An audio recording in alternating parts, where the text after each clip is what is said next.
lidi, dneska jsem si pro vás připravil bacha na Herkules. Herkules je úplně obyčejný lepidlo. Řeknu vám pár věcí, na které si dávejte bacha. Může vám zkazit třeba celý život. Když ho vypijete, slopí se vám žaludek třeba. Nepoužívejte ho jako kapky do očí. Ani kapky do nosu. Na to ještě Herkules jako kloktadlo. A nenatírejte si Herkulesem prst a pak udělejte. Budete to mít slepený. To děda jednou udělal v té hře nějakém a musel to žiletkou.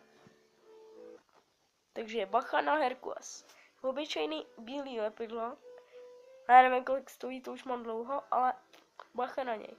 Může být nebezpečný, může vás i zabít. Může vás i zabít. A jelikož to video dávám přes YouTube na mobilu, takže tam nemůžu dávat to super intro. No, ty z Mafie, jak jsem to s tím vlakem a tak.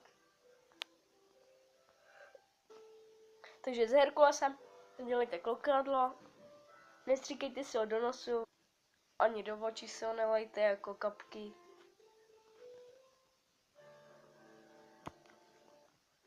Ale má jednu výhodu, že pomáhá ve škole, ale to mě moc nezajímá. Nalejte si Herkules na nohy, může vám je slopit a nerozlepíte.